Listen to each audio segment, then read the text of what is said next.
comisario de la Policía Provincial, realizando prácticas de CrossFit en un gimnasio de Ituzaingó. A ver, ¿qué recomendaciones le podemos dar a la gente respecto de los controles, los chequeos y fundamentalmente a partir de qué edad esto debería de hacerse más continuamente, por decirlo de alguna manera?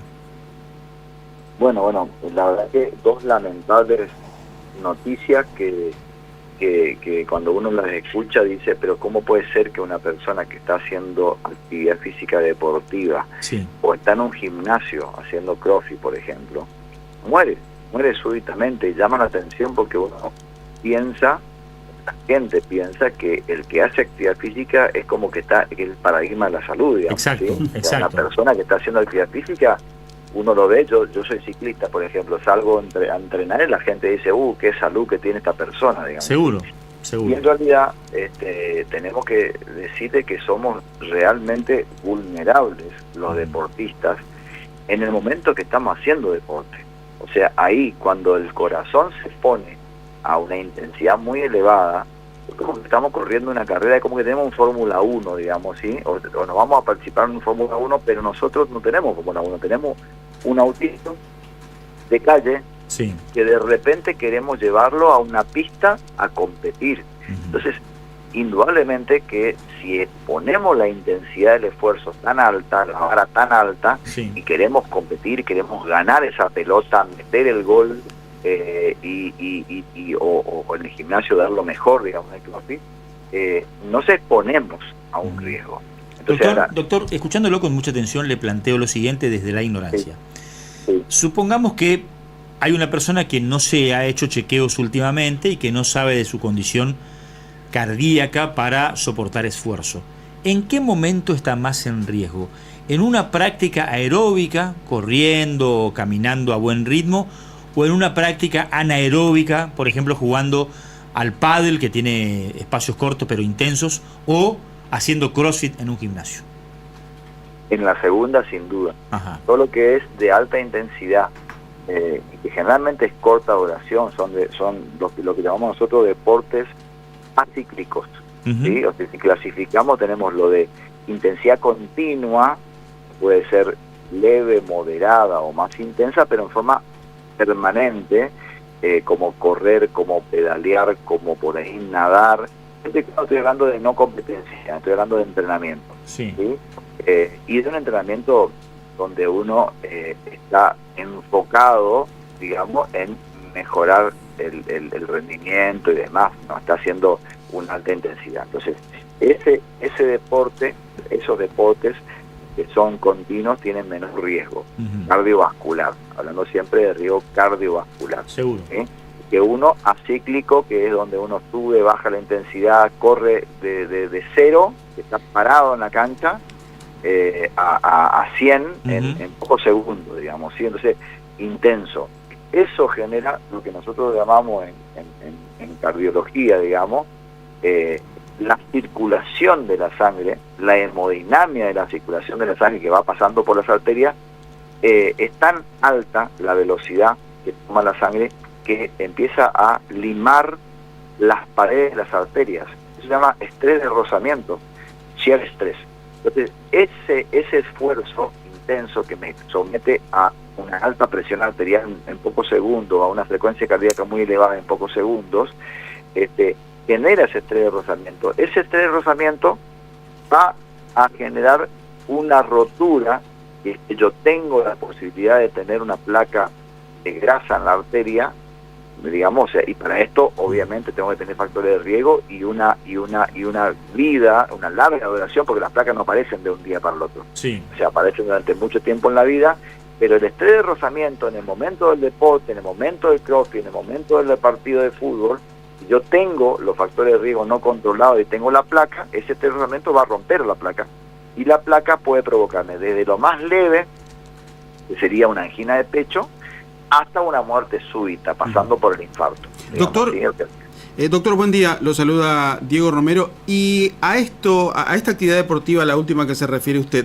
¿se agrava con las condiciones donde uno lo practica? No digo, en un gimnasio que por allí es cerrado, que no hay buena ventilación, o en un partido de fútbol que se juegue en Corrientes un sábado a las 2 de la tarde con mucho calor. Esos son elementos que agravan esta situación, ¿verdad?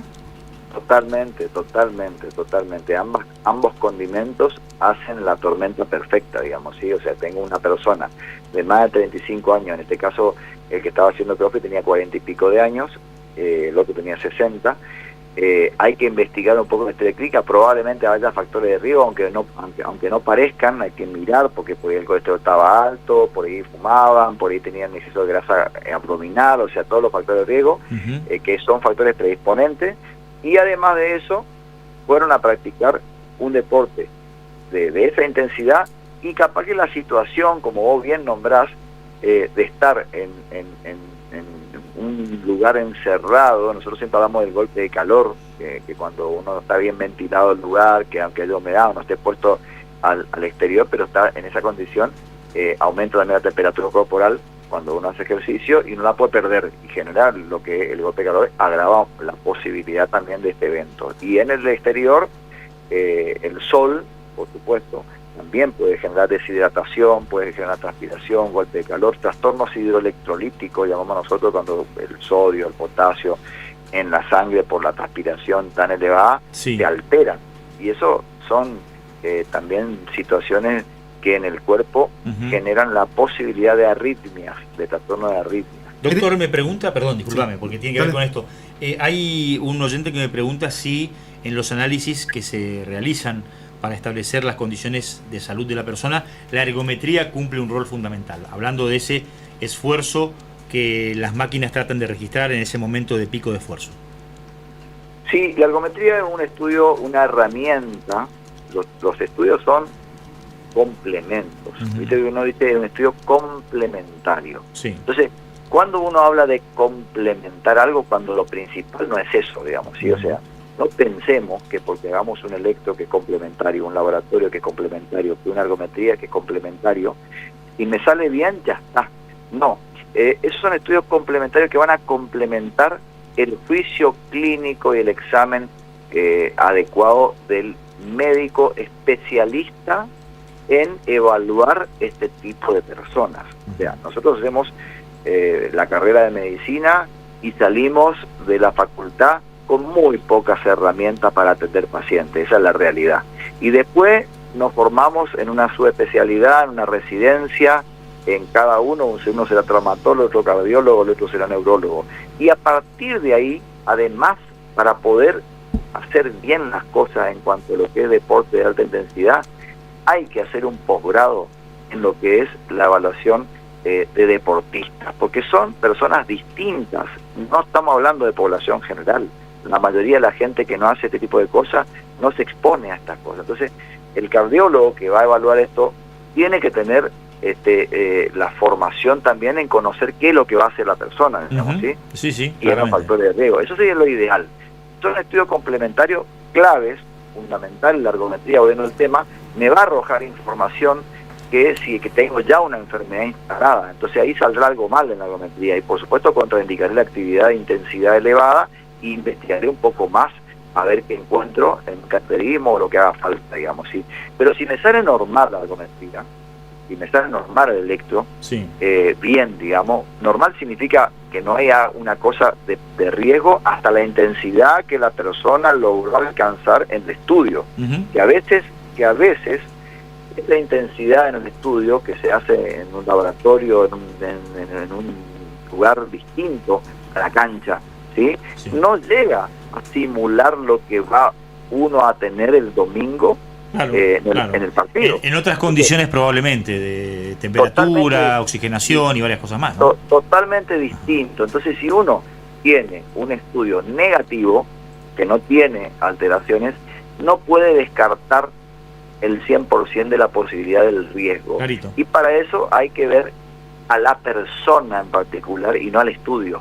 Clarito. La persona. Clarito. Doctor, ha sido muy gentil, le mandamos un abrazo grande y gracias por la forma en que ha gratificado todo esto, Bueno, gracias a ustedes y ojalá que la gente del otro lado pueda tomar el guante y decir, si voy a competir y tengo más de 35 años, tengo que estar en condiciones y voy a hacer prevención cardiovascular primero antes de competir. Seguro, clarito. Doctor, un gran abrazo.